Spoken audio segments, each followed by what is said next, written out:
welcome back. Episode 90, Return of the M.A.C. We back. Hey. We motherfucking TJ back. Watt in this M.A.C. Moss Andrew Cole.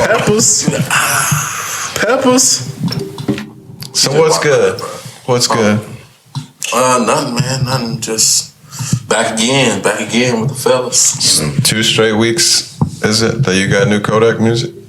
No. 2 out of 3. They Starting out like came this. out a while back, a couple weeks ago, but we ain't got like the. Which makes you. We waiting on like the flood of Kodak music. He just kind of. You're waiting. You say we?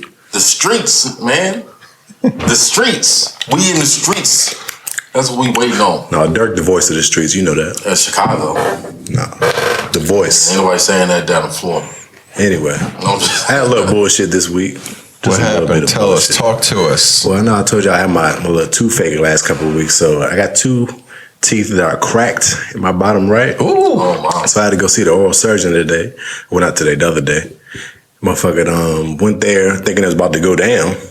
But then I just had to get another, a CAT scan after I already had an X-ray. That's how they get you. That fucking CAT scan cost an arm and a fucking leg. Yeah, and they Didn't set tell you me up I was for going to have to come out of another pocket with that day. Yeah. Some bullshit. And then it basically told me it's going to be like, after the CAT scan, my roots are so fucking deep that the surgery's going to be kind of, difficult. So I got to get them pulled. They have to heal for like 4 months, then come back and get a little decoy joint put in or whatever, blah, blah, blah. So it's like a 10-month process. Jeez. That's what I say I got to go through. I'm like, what the fuck? Bro, we can speed that up. What the fuck? Yeah, right. Bro, Right. Speed that shit up, bro. So yeah, That's dealing with that wild. shit. Then what else I had? Fucking Well, told can we you I just talk bought- about doctors are a scam? Oh, Doctors yeah. are a complete It's a scam. fucking All bro. of it. You go in and you can tell them exactly what's wrong, and then I kind of get it if we're not just having fun right now, that you don't want to just do something and not have a full confirmation of it. But let's take some X-rays. Bro, Why? bro. No, I don't want to pay Hit for me no with- X-rays. The CAT scan was $250. I'm like, all surprised it right, wasn't shit. So how much my insurance covering of this and that? They was like, well, for you to just come see us was like $100 and some already. That's what the insurance covering. This $250 is on you. They don't Like, what cover the any fuck? of that. And look, the thing about insurance is like the orthodontist shit be like separate from your. You can get. Because this ain't the dentist. This Right, is the oral right. surgeon I'm at now. Everybody's not. That shit don't make sense. It's This like, is a whole nother spectrum outside of my Right. dentist. So it's like almost like when I get dental insurance, I'm thinking you covering all this shit that come with dental. You know what I'm saying? it does cover it. Don't get me wrong. It's covering some of my shit because this shit I would not be able to pay for it solely on my own. But I'm just saying, like, you have to elect to cover that shit on your insurance. Yeah. Otherwise, it probably don't work. They figure the orthodontist is, generally speaking, not a necessary treatment.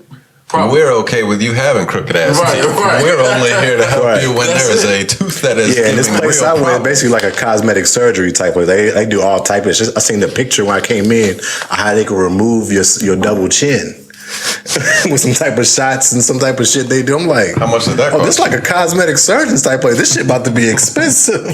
Wow. It's a different situation. It's like the regular The whole dentist. jawline. Yeah. It's crazy. That's tough. Yeah, Looking like Superman. I hate the doctor. I refuse to go to the doctor unless there is no other way out. So that shit was Yeah, bullshit. it has to be a must for me. Then I told y'all I've officially finished my payments on my vehicle. So I've been waiting on my title to come in the mail. You know what I'm saying? Title came in the mail the other day. I was excited. It came in a U.S. postal envelope. Yeah. Opened it up. It was a DMV envelope. And to my surprise, look, somebody took a bite out the fucking envelope. The whole corner of it was ripped off with my title. And that's how it was sent to me. So the title is in there, but Yeah. it has a corner. Yeah. chunk. And it's the corner with all the information on it, too. I'm like, why the fuck would y'all send this to me? Outta here. What are we doing right now? So now I got some stupid ass appointment at the DMV because they only doing appointment based situations, Yeah, they've been man. doing that for a while. Which is actually alright, but it's just your appointment got to be like, it's like super far out. Bro. Because everybody got an Yeah, appointment. everybody right. loaded up. I'm like, So yo. your shit might be in the next So y'all 2 sent months. me a half-eaten fucking title, and I gotta come to y'all to replace this shit like it's my fault. Can you order it online? I'm looking into them. I might be able to do it online, but I kind of want to go and show them in person this shit, like how y'all sent me this. Yeah, because right. it's a DMV envelope in the postal envelope. So they sent me this with the bite out of it Somebody had to put it in the envelope and send it off. It's like y'all didn't think to not send this shit like this. Yo, I wanted to think somebody really took a bite and somebody ripped it. That's what it looked like. It looked like somebody took a bite. It looked like a bite. It might probably a rip, but bro. it's still like, why would y'all just go ahead and send it off anyway? Like I can do something with this. It's got teeth I was marks. pissed off. That's wild. Fucking bullshit. But hey, whatever. That's my bullshit of the week. Yeah, I mean, look, the DMV thing ain't too bad, man. I like to have the appointments, bro. Yeah, it's probably good. You get in there, once your appointment, you get in there, you handle your business. You ain't got waiting online or nothing. They come out, we've been waiting on you. Yeah. That's what they tell me. When you pull up, We've been waiting on you. I've been waiting on you for 30 years. Right. About damn time. I got some Wait, no, you at the door. news. Your shit's all sad and Oh, It ain't really sad, just bullshit. Like, why? man, I Lift spent us up, brother Carl. King spent- Carl. all Black that King. thing. I appreciate that. I appreciate that, my brother. Shout out to the Kings. Yeah. Sacramento. No, I've been looking for like a new pair of earbuds all week. That shit is a difficult task, bro. Raycon. All right, Fuck with Ray J, bro. I looked at Raycons and shit, but I also I'm looking at the reviews, bro. I'm talking about I'm scouring YouTube. Oh, you gotta check reviews. Yeah. This is how you know you're getting older. Yeah, I spent so much time, like invested so much time looking at review videos, comparison videos of which ones. So Raycons were my initial thought. I was like, I might just get some of those. Support black businesses. Right. But then I was like, fuck Ray J. Black I don't even Kings. fuck with Ray J. I don't even like Ray J Come on, like support that. Black Kings, bro. Nah, bro. Come on, sir. I ain't supporting no black man crying in the rain. I'm not. First of all, you know what I'm saying. If I had one wish, yeah, I'm not. I hate his fucking voice. Bro, that's I think it's a great good song. You really disrespecting the legend right It's a now. great song. What is wrong with you? I would never play that shit through my Raycons. Oh my I tell you god. that. so you got them? No, I didn't. Oh. If I did have them. Oh. But all right, so I was looking and I narrowed it down. It was between these things called Jabras 75 T's. Oh, you don't even like them. By the fucking Jabras. Jabras 75 T's, highly rated. Highly rated. Highly rated. Jabras. Earbuds, great reviews. Or the Samsung Galaxy Buds Plus. Yeah. So those are pretty good. I was weighing out my options. I ended up getting the Buds Plus because they were so much cheaper. It was like $30 cheaper. And that sold me right then and there. These are pretty good so far. I'm thinking about sending them back though. So how are they pretty good? How the fuck are they pretty good? I like them because they don't move in your ear at all. Like I feel like you can do whatever you want to do. Them shits are not gonna fall out. They got as most earbuds should be. They got fast charging. Yo, you can charge. They say 3 minutes of charge gets you an hour of listening time. Can you fast forward to the part of why you're going to send them back? Right. I want to try the other ones to see if I like those. Why don't you just buy the other ones and then send them back? And then pick the one that you want to send back? That kind of makes more sense. Yeah, you're a retard. That kind of makes more sense. Probably. But I think if I get the other ones, I'll probably keep them. Because these don't have the bass. It's a great quality sound. So you were sold on the Jabras, but you weren't sold on the Jabras. Well, this is, it's a Samsung. I got a Samsung. It's like compatible with my phone. And I like the fact I can charge.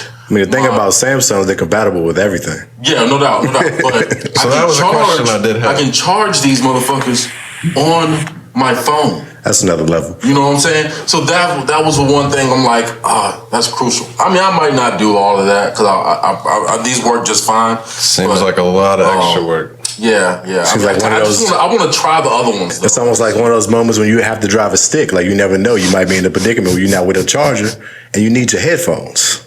Boom. Charger on the phone. I don't know if that's completely related to the situation. I didn't follow that scenario. I was just gonna let it go, but I didn't follow that scenario. Yeah, I mean, I thought that was a crucial thing.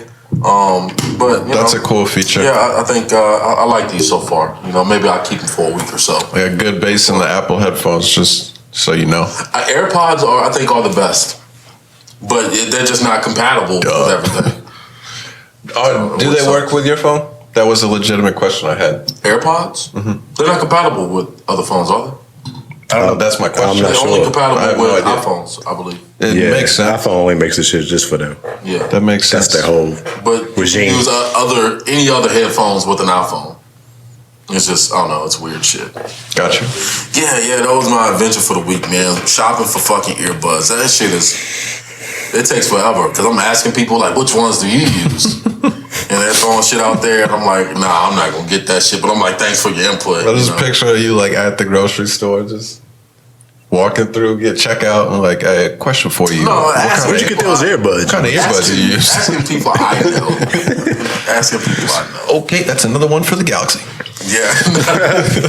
No, just, looking at reviews on the YT, man. It really guided me to make a solid purchase. So for $109 right now, you can get you the Samsung Galaxy Bud Plus. And I recommend them from about 24 hours of listening. How much did you say? $109.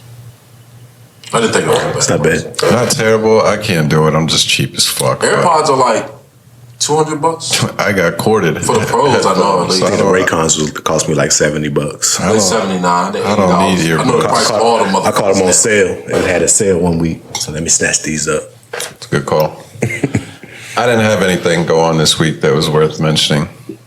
Nothing at all. What? Boring ass week. It is what it is.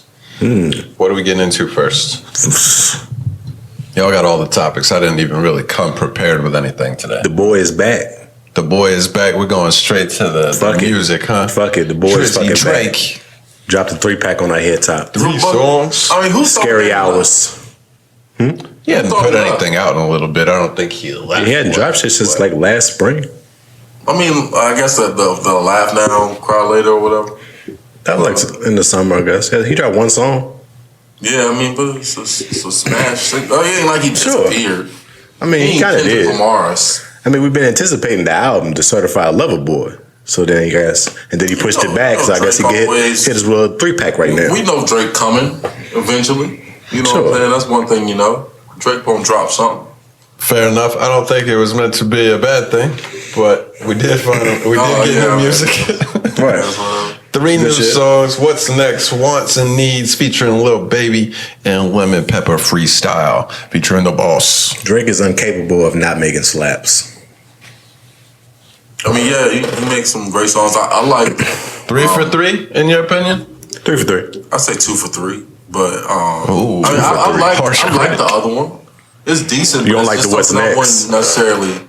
Yeah. I wouldn't play it. What's Next reminds me of that. What's that joint he dropped last year with that fuck, what's it called? I forgot. It was one of the joints he dropped in a little EP. The demo tapes. What is that? 66%. Nah, well, I ain't never heard of that. What the fuck is 66%? 2 for 3. Yeah. 66%. 66.6. 67, but yeah. 66.6, bro. I'm not sure which one you're talking about. Fuck. What the fuck was it? Those Dark Lane demo tapes was 2020 though. So I mean that is less than a year ago that we did get music. Honestly, I didn't realize it was that recent. Yeah, it's a little while ago. Yeah, I mean, look, I fuck with it. I like the Lil Baby song the most. But honestly, I think you could probably build a full. Somebody should just do that for Drake and Rick Ross. Just all of the collabs they've done, and just put them on one album. That should That's probably patented Drake, slap. but let's not skip past the Lil Baby joint. Are we gonna sit right here and not admit that Baby ate him up on this song? Oh, I was gonna say that. Baby ate him up on this song, cleaned him up. I on wish this I song. knew that this was a take we were coming with. Cleaned him up. I didn't listen enough to know for sure. Again, this is one of the things. I don't think Drake was trying to rap as hard, and then Baby just came on and took Baby wrote. That's what he does, though. He rides the beat well with like a relentless flow. But it proves what I was saying earlier is that when you put Baby in the room with these supreme rappers, he's gonna be, you know what I'm saying, like on that level. You know what I'm saying? Like He showed improved on this record for sure. I He ate think him so. up. How much of a pain is it for us to pause right now? No, it's no pain. Let's We can pause, and pause. I want to re-listen to this. All right, I got to stop. I'm going to keep listening to new music Friday mornings at work, but after that, I got to go back and listen to it without doing anything because that went so hard. Yeah, that's a dope. That it's a song hard was so fire. hard I record. liked it when I heard it, but yeah, that's a whole nother level. I don't think he got washed like that. Washed is a bad word because that's like Drake did bad. I don't think Baby killed him, but they both just murdered it. I could see it being even. It's even in my eyes. I guess that's what I was crazy. I can get that take because Drake did kill it. He came with like he always come with like the originality of the flows and stuff like that, especially opening it up. So but it's just nobody can do Lil Baby like Lil Baby could do Lil Baby. I don't know if that makes sense. Like he I don't either. the way he rides the beat, like it's just like I said, it's the only way I can describe it is a relentless flow. It's just it never lets Usually up. he switches it up. I feel like he just turned up the same flow and just kept going and kept Yeah, going. it's like a fucking fire hose. That's how I feel about it. It's like he's going off. damn, niggas get you know what I'm saying? Well, when you're Relax. rapping with 42 Doug, you got to go to a certain level. When you're rapping with Drake, you got to go to a different level. You gotta take it up. He did exactly Favorite what he had line to do. was the "I'm not the GOAT, but I fit the description." Yeah. That was a hard bar. That is hard. But that's he like that humble type of dude though. He always, say don't call him a goat and shit. Yeah, but he said like y'all know. Yeah. I'm gonna be humble right now, but y'all know what's up with me. What's up? I can't get over that beginning flow. That shit really blows my mind. Because he was on that T Grizzly like way out of the pocket of where it should be or where you would normally expect. He found one of them But pockets you don't hear. Yeah, he hit like one word and caught up a little bit, but still wasn't fully there. And then 2 bars later, like flipped it again and was back And the fully beat drop. on beat of where you would expect. And then the beat drop comes through and it just sounds like a normal Drake song. But Yeah. I got no problems giving Drake props. That was wild. That was wild. Yeah, let's get to my favorite joint. Other three. It's Talk the joint to with us. Lemon Pepper Freestyle. This was definitely my least favorite. I liked it. Really? I liked it, but it was. This is my 3 of favorite 3. Drake. This is the first 2 records are Drake doing the vibe of what everybody else doing, but he's doing it on Drake's level. Gotcha. This third record is Drake's record that nobody else can do. Nobody else can do this record like Drake does it. Where it's just a simple, hard, cool beat, and he just getting this random shit off for like however many bars he spaced for like 3-4 minutes. That's the traditional Drake formula. Yeah. Is this and with Rick Ross on it too? It's just I feel like the last 3 songs they put out together sound Every almost song they do. exactly like this. Yeah. So hold on. I think it's traditional. Yeah. On Spotify, they got this thing where you can make a playlist and you can pick out the random songs and put them onto one, almost like creating a different album. Yeah. So you could do the Rick Ross and Drake songs all together, like you were talking about. I think Yeah. I think Fuck it'll them be putting it out. Yeah, that's true. I think that would be like I know you could build your own playlist. You just broke how to build a playlist down to you. I know you could build a fucking playlist. I was trying to be condescending. It didn't come off well. Yeah. No, It sounded like you was really trying to explain it, and it was like, hold I on, know you was talking about a playlist. What the fuck? It fucked me up because he said on iTunes. You can do that shit on any fucking I knew you streaming were on service. iTunes, so I tried to go with the Spotify route. Yeah. But no, you're right. They're incredible together. But do you think that is? I feel like that is a Ross attribute because I say the same thing about putting together Ross and Jeezy songs or Ross and Jay-Z songs. Like I feel like he just blends well with other artists. Right, you're not gonna get a bad feature from Ross. No. Yeah, that's true. That's a lie. No, that's the truth. Name a bad feature from Ross. It depends on who's he on the song with. It's tough off the top. I'm not 100%. If we're talking about like one of these, if he rapping with one of these like supreme great rappers, it's probably gonna be a dope Ross verse. But if it's on like a Meek Mill song, it's probably gonna be Oh, like, we're not gonna do that. We're not gonna fucking do that, bro. Like, come on, yo. Let's do that. We're not doing that, bro. You just hate. That's just hate right there. I'm just using him That's as an hate. example. That's his artist. How he not gonna sound good with his artist? What you let's talking do about? It's gonna be like one of them super generic Ross verses, like, I mean, Wings. let's be real. All of Ross's verses are super generic. He's just great at doing it in a Ross way. Yeah. He never really is talking about shit, but he be talking that shit though. It depends on who he's rapping with. Like that's why that devil in a New dress shit. Like those are the verses that you get from Ross. It's like super iconic, or the Freemasons verse, because he rapping with other supreme type rappers, or any song that he did with Drake. He pretty much killing the shit. Because of those, I think is because it's like you got to stand up to a certain level or a standard. Everything you saying, it sounds like you just taking a shot at Meek. Of course, you get on a song with Kanye and Jay-Z, it should be elite level. Like, what we talking about? Talk your shit. Keep going. Keep going. We're going to bring up the Kanye and Jay-Z records. Like, well, yeah, of course. Let's not use Meek Mill. Let's use Dwayne Wade. It's just like those verses. Those are bad. Or AB. These are bad verses. You know, he got songs with these people. All right, sure.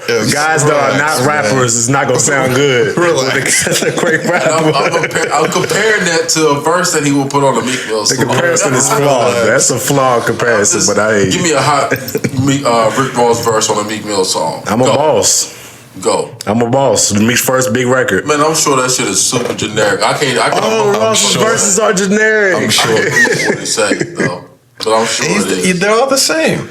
He does it so well. Ross typically talks about the same shit every time he raps. It's just luxury. It's just boss talk. Oh yeah, I'm not saying that he don't, but he go into a deeper bag and he give you more metaphors and like he shows more like rapping ability when he's rapping with these great rappers. Disagree. All of his best verses are on these songs with these great rappers. Freemason is his best rap verse ever. Then you got Devil in a New Dress, one of like probably his second or third, or however you want to order it. Like these are Ross's best times that you hear him. You don't think it's possible that he brings like a set, you know, you're going to get a great sound from what he puts out there. He's not going to be talking about anything super specific or super great. He's not going to have these great metaphors that you're talking about. But if he's on a great song, it somewhat elevates his rap because the whole song is fire. No, I'm just saying you can tell Ross is fully capable of wordplay. Not much. Sure, but he's not. The same way you say Meek is not a barred up rapper, Ross is not a barred up rapper. I never said he doesn't do it on. He only does it when he steps on these tracks with these guys, and those are the times where he. I still don't think he gives you crazy bars. His flow and his raps is dope, is high level, but his bars ain't like oh my god, that Ross bar. You ain't never like made your face because of a Ross bar. It may be because of the songs and the shit that he was saying. With the Kings, like JFK. Sure, that was a good play on words. But that's it's not a bad bar. Don't get me wrong. It's one of the. But that is something. I feel like that is a little bit of a lowering the bar for Ross because the expectation isn't there. If somebody else said that, it would be like, yo, that was cool. But it wouldn't be like blowing you away. Like even on his Lemon Pepper track, Drake ate him.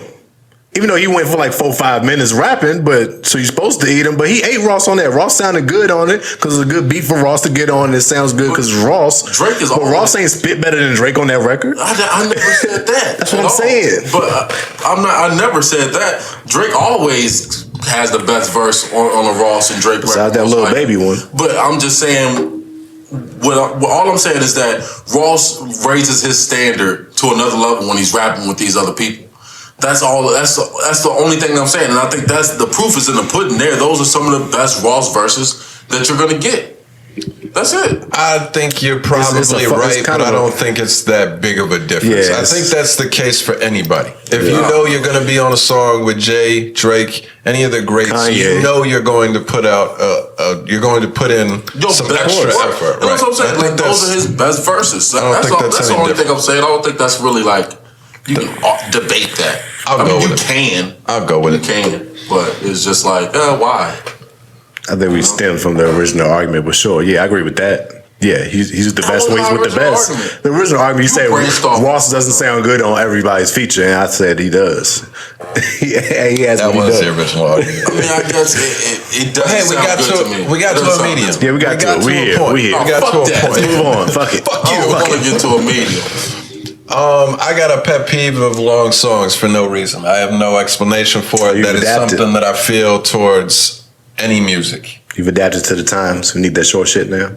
It doesn't have to be short, but I'm a 3 to 4 minute guy. You go 6 minutes, pause. I don't like you make it 6 minutes, it's too much. Yeah, 6 minutes. I don't like it if it's like we just keep on repeating the hook and having bridges. And when a rapper's rapping, I like to hear Drake keep rapping. I'm all for that. I feel you, but even that, I'm just like, all right, can we throw a hook in here? Can we break it up a little bit? No, I mean, I think you should. Somebody like Drake freestyle. Right, he could throw in different flows and shit like that. So it's not like he just necessarily rapping like the same thing over and over again. So I don't necessarily mind. It's certain rappers who can just do that.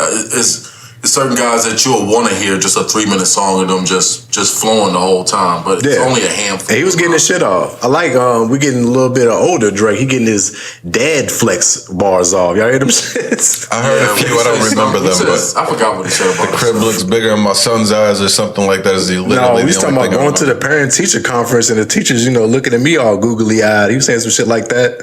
He was getting his shit off. Do you believe that? I mean, of course. He's not going to no parent-teacher conference.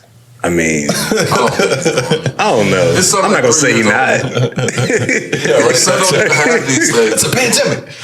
Why not have a parent-teacher conference? Do you still have parent-teacher conference no matter what your fame or... No, I'm just saying. Why he said he's 3 years old. He's like 3-4 years old or something. Like, he can't be that much older than that. Yeah, he is a small kid. What kind of parent-teacher conference are you going to? What kind of parent-teacher conference? I didn't think of it like that, but yeah, maybe. You know what I'm saying? This motherfucker tearing shit up in here or something. Like, is this an emergency conference where the little Drake is, or what's my man's name? Adios or Adonis. Adonis. There you go. Like yeah, there you go. Adonis. Something like that. I appreciated it. It was cool. A little growth. Good music. I told y'all right before we started, I was thinking about like what annoys me so much about Drake, because I like a lot of his music. Like the volume of music that I like is a lot. There's a whole bunch that I don't care for, but I could put together a huge Drake playlist and be straight. So I think the comparison I came up with is like the difference between LeBron and Russell Westbrook, where there's a certain point in time where your confidence comes off as arrogance, but it really has more to do with like your position. So when LeBron does something now, as like he's looked at as, one of the top 3 greatest of all time, no matter who you are, it's like annoying. It's like, yo, shut the fuck up. We know you're one of the best. Like, I don't want to hear you talking about it. Tell us how great you are. But if Russell Westbrook does it, it's like, yo, I love his confidence. Like, nobody could tell Russell he's not the greatest. I love that competitive edge he's got. But I feel like it's. Do y'all agree with that at all? Wow, do you feel that at all? You kind of hate Russ now too, because it's not showing him getting wins and shit like that. Whatever. He's still playing like Russ has always played, but now it's like, all right, you got to start winning championships. You're gonna still be acting like this on the court. Yeah, I mean, maybe a better example. Right. You're 100% right on that. Maybe a better example is Dame. Dame's confidence and stuff. I look at him and I'm just like, yo, nobody can tell this dude nothing. Like he's got supreme confidence. Right. LeBron does it, and I'm like, yeah, we know you're good. Like I don't think it has to do specifically with the fact that I don't like LeBron, because obviously that is true. I mean, the only person I've ever felt that way about is Tom Brady. And that's just on a personal level. That's inner hate in your heart already. No, I mean, it's because I watched them beat the Steelers so many times. Right. So it's like, that's why I hate Brady more. So if he never played against the Steelers or something like that, or if he played for the Steelers, of course. I respect that hate more than people that don't even have teams that don't even play Brady be mad at Brady. It's like, we ain't got nothing to do with you. Why are you mad at Brady? Right, yeah. Other than that, I guess people just don't want to see him win all the time. You get to a certain point where people, like you said, all right, that's enough. We don't care anymore, even though you kind of still do because you're talking about it. But that's the only person I've ever felt that way about. I feel like I like LeBron, but I'm like, I still critique him. You know what I'm saying, for certain things that he do. But I don't feel like I hate on him at all. Right. Well, I mean, that's a different subject of, whether people hate on you or not. I guess what I'm getting at is I feel like there's once you're at the top, when you tell everybody that you're the best, it's like you're looking down on everybody else. Like, y'all can't get on my level. I'm the best. When you're on the ascension and you're like one of the good players or good rappers, and you're like, I'm one of the best. Everybody loves it. It's like, that's cool that he's got that desire. Everybody likes the underdog. To be the greatest. Yeah, everybody loves the underdog. That's a good way to say it. And what's the Batman quote is either you die the hero or you live long enough to see yourself become the villain. Yeah, that's how it is. Yeah, that's exactly. Once you get to a point, when you've been winning for so long, people gonna turn on you at a certain point. Love and hate is the same thing. It's just. Or like Drake said, love and hate is jealousy. You know what I'm saying? At the same time. Right. They have to hate you. They have to love you at some point or something like that to expend that much energy to help hate you. You know what I'm saying? It's like something. Damn, I wish I thought of the Batman quote. That's what it is. That's exactly what I'm saying. I just recently. It reminds me of like. It reminds me of like when you like find an artist before they blow up, and you know all their early shit, and then they get one, and then they take off, and now everybody loves them. It's like, oh fuck, like. I kind of looked at the artists a little differently now. Like everybody on them now. Y'all weren't there in the beginning, like when he had all the mixtapes he dropped and all that shit, which I don't like because I know a lot of people that was like big Wiz fans coming up. I use him as an example. When he came up, and I've known Wiz since before the good Cushion Orange Juice mixtape or whatever. And then he blew up, had Black and Yellow record, and all that shit happened. And everybody was on. It was like, damn, y'all ain't know shit about Wiz about 2 years ago. Like it was at one of those levels. But I appreciate it because I like to see the artists I like elevate and move forward in their career. I feel like it's like almost selfish as a fan to be mad when the artists that you love when they come up, when they blow up and things, and call them like they changed, they Hollywood. Now, like this is what you wanted to be. They've talked about being their whole come up, and now that they're here, you should celebrate them and be happy for the artist. So that's how I look at it. I don't look at it on the other side. There's a lot of people that are like that. I've never understood that either. Right. I'm more like you, where there's two reasons I like it when somebody I found kind of real early on blows up. One, it fucking feels good to have found somebody early and be like, I tried to tell y'all this dude was fire. I was on it. I've been on it. Like that is fun to do. And then secondly, like I do it all the time. I like talking with other people about the artists I like. Right. So when nobody else knows about dude that I like, it's like, I mean, I could tell you to check him out, but you don't even know shit. Like, what are we gonna say? Once everybody else is on, it's like, yo, did you check out the new track from this dude, that dude? Chance was one that I was on really early. Yeah. And his voice was so weird, especially when you first heard him on Acid Rap. Yeah. It was like, even myself, I was like, I don't know. He's rapping well, but I don't know if I could do this. Right. But as I listened to him more, I became a super fan at the time. So when he started to really blow up, I was like, oh, this shit is fire. Yeah. Everybody's on Chance. The first time I heard Chance, I hated him. Same, bro. I hated him. And the first time it threw me off. It wasn't a Chance project. It was Sorry for the Wait. Lil Wayne. That's I can't remember if it's 1 or 2 or whatever. Oh yeah, it's tough. I think it's even later. I think it was 4. I don't think it was that old. I'm not sure. I think maybe Sorry for the Wait 2 or something like that. But I just felt like, man, this dude is so trash. Why would they put him on a song? Because he had such like an unorthodox flow. Just his rap voice is weird. Some Chance type shit, like real weird rap voice. I'm like, who the fuck is Chance the Rapper? That's such a corny name. Yeah, it's a corny name. That's the first thing I thought. It's like, that's a corny ass name. But took off. Yeah, just didn't like it at all. And then really I didn't fuck with Chance until I forgot which project it was that he dropped, but it was one of his more recent ones. I think probably about around 2017, 2016 maybe. Coloring Book. Was it Coloring Book? It's whatever one where he got a Justin Bieber collab on it. Yeah. Pretty sure that's it. Yeah, that is. He's only got 3 projects, so it's got to be that. Yeah. But it feels good when you like put somebody on to an artist they don't know about, and then people start like, oh, I'm trying to fuck with. I remember when you played me this, and that feels good too when you put people on the shit. Definitely.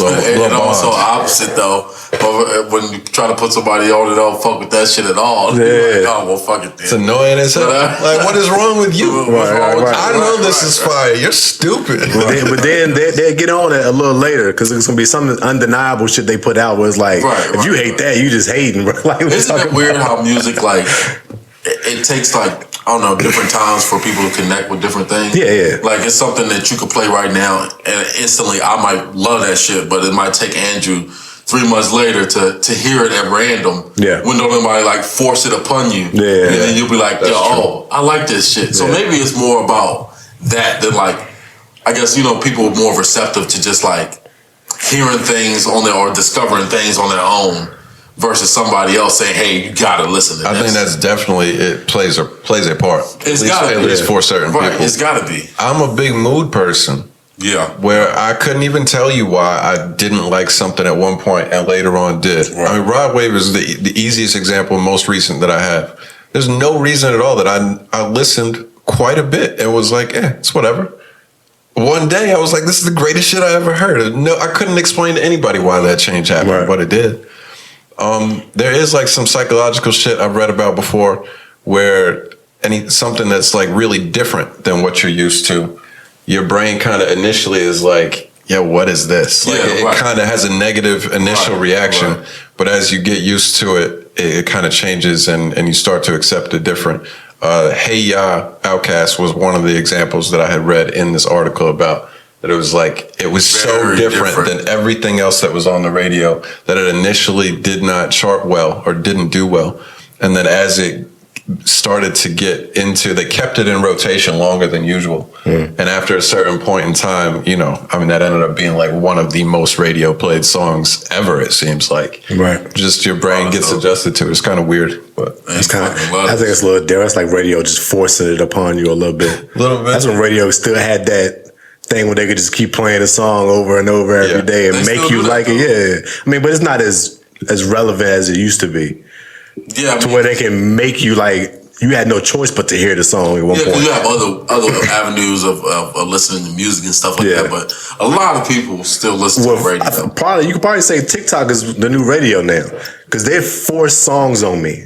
Like I literally be not checking for a song, and now I heard it so many times. I kind of like it now. Fuck it, that happened so many times. What fucks me up with the TikTok shit is because it's only that fucking snippet of the song. Yeah. So the song can really be completely different than what you're expecting, and that throws me off a little bit. Like it's still, you be like, yo, I gotta wait to this certain part, and it might not even be the hook. It's just one person's, 20 seconds of their verse. It's usually like the first few seconds of the song. Right. That's normally what it is. But it's like, the song, the rest of the way through don't sound like it at all. Right. We talked about that with that Juju song.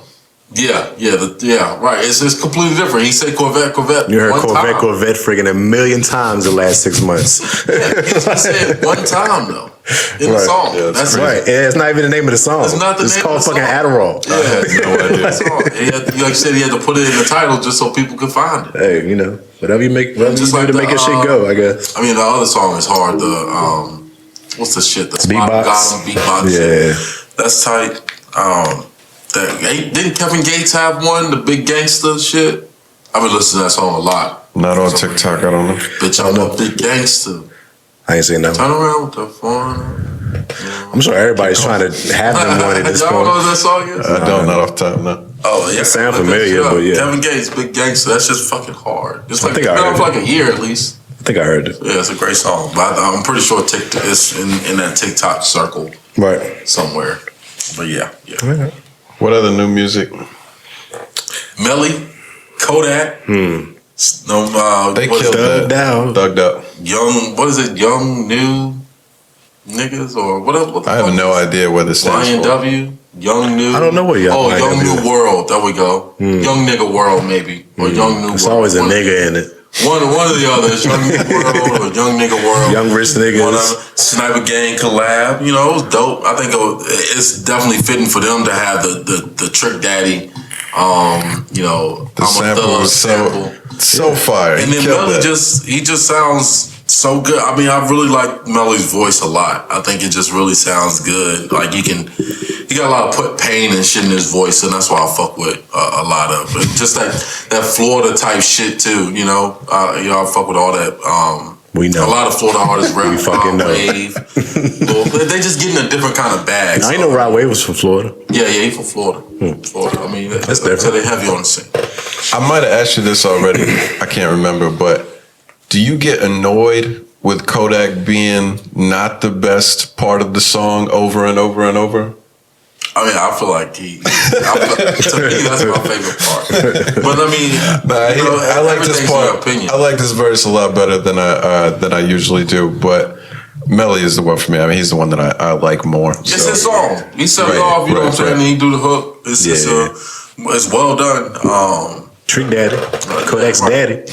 Right. I think they should be dropping a video for it here soon. So that'll pretty. Yeah, I seen them shooting. Yeah, I doubt Melly would be in it, but probably not. His homeboy, I think that was in the car with him, is free though. I think he. The one that he didn't shoot. Yeah, one that he didn't shoot. Yeah, or allegedly. Allegedly. You gotta say that Melly about to come home, bro. He might. We shall see. I thought that. Yeah, I mean that was a dope track though. Of course, we got into the Drake shit. I didn't really hear too much else. Bruno. Oh yeah, you said Anderson. Bruno. Anderson .Paak. First single. That was a smooth sounding record. Leave the door open. Man, those were two of my favorites. I enjoyed this first single a ton. I can't wait for the album. I don't know if they had mentioned the date. I didn't listen to that whole I don't think they said the date interview, but I mean they're a perfect match together. Of course. They like doing old sounding funk and just different. They seem like more musician types than most Definitely. other artists. So I assume that the project will be very, very good. But the song was dope. Sounds like some could have been done in the 70s. Yes. Fire shit. I fuck with that. You know what I'm saying? It's going back in the time machine and shit, and kind of. I mean, Bruno Mars is just that smooth kind of dude. He always really make music like that. It feel like it could have been, except for like the language, I guess that's in it.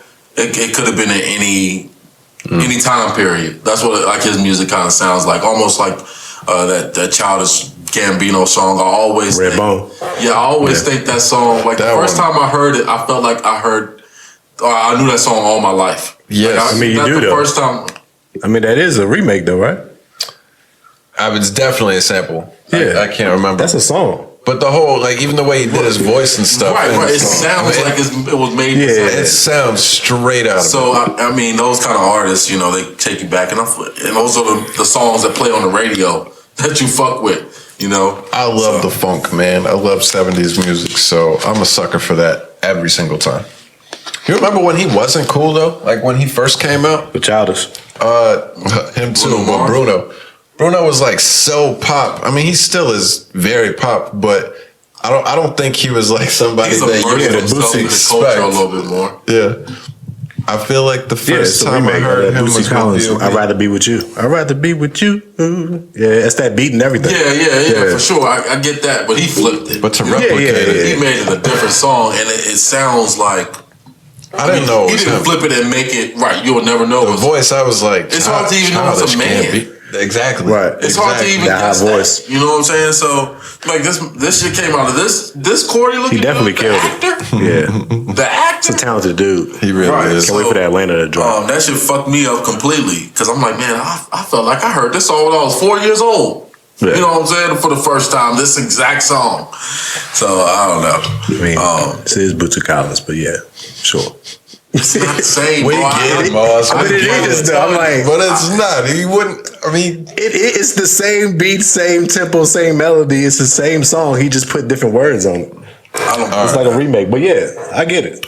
we get You keep saying it like I get feel like your I've point. heard the song. Like you've heard that song before, Maybe plenty of places maybe before. the sample, but I didn't. When I heard the song, I said, "Oh, this is fucking Bill Collins." I didn't say that. I didn't Right. grow up listening to Bootsy Collins. I caught on later. Or of is it Bootsy sorts. Collins? I haven't either, but I've heard that song in plenty of movies. I think a lot of. I think it was in Friday movies. A few Friday movies they played that song. I've heard it. It's a old soul song that's been around since the 70s.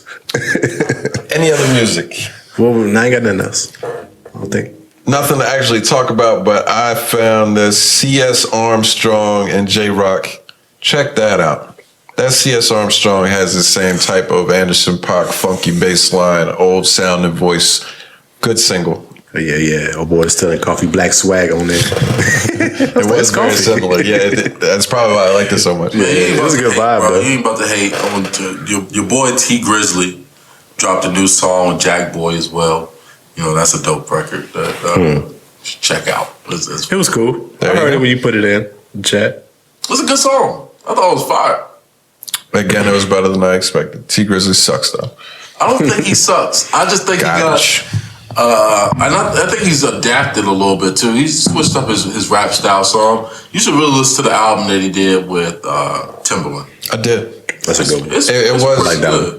It was a much improved T Grizzly. I just don't like him. I'm never gonna like him. I can don't like understand his that. style. I don't like don't like his his accent. content. I don't like the way he talks. I don't like his. No, I don't like anything about T Grizzly. I'll never be a T Grizzly Super fan. Detroit, you know, seriously, but I did like the one song that he came out with initially. the first song. First day out. Yeah, so I don't think I'll ever be a T Grizzly guy, but T Grizz. it is what it is. Yes. Biggie Doc. Biggie Doc. Got I a did story not to watch, tell. so you guys are gonna have to fill me in. But I do know that we had a disputed opinion on the doc right from the jump. Didn't you put in the chat? It was Biggie Doc is A1. Yeah. Carl said, I disagree. Hard I disagree. I mean, that's just I thought it was a good doc, bro.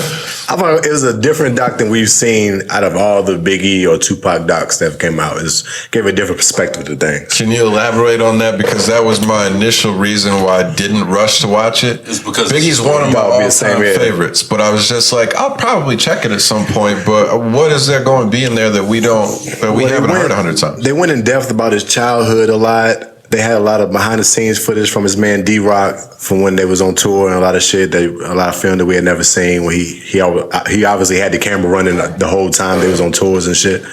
And I like how they went to. They dove into the Biggie's like music intellect a little bit more, which I think was never really spoke on. I think people give Diddy all the praise for why Biggie's albums were so great, but Biggie was a avid R&B and jazz lover as a kid. Like he was brought up with a jazz musician with like one of his neighbors and taught him how music was put together basically by musicians and shit. And dude actually tried to get Biggie to be a jazz player. And he said he believed Biggie learned how to create his flows through drum percussion. It was like a drummer that he put him on. They used to play percussions real wild or freestyle percussions and shit. And he said that's how Biggie put his flows together. He rapped like his flows punched like he's playing drums, playing an instrument basically. So I thought that was interesting. I feel like you can hear that too. Yeah. That's really interesting. That joint was dope. Yeah. So I'm It's sold. like a snare drum. Unsell me. No, and just to add to that, the thing they also said about his intellect is that they will record the crowd to see how the crowd react to certain songs, and that's how he would order his show, or to see what songs he plays. And I mean, it was just super smart. Like, why wouldn't you do something like that? I would imagine that's common practice now. I think that's a little piece of the documentary, and that's the only thing new that I learned about Biggie. It was some other stuff, in that the entire documentary. I think so, anyway. And I think it was filmed awfully, or put together terribly, because they kept going back and forth from his childhood to his it's like super random parts. Like all of a sudden, have you watched This Is Us?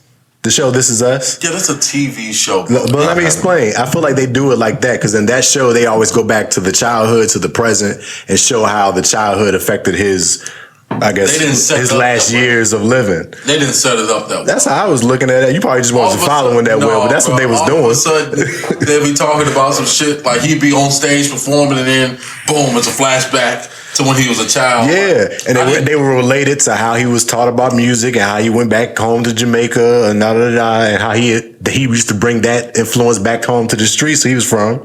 And they were like, damn, how you know about this? And they used to put him on different reggae and shit, and how he implemented that into his rap career. I feel like they should have did like a steady boom, like a steady timeline.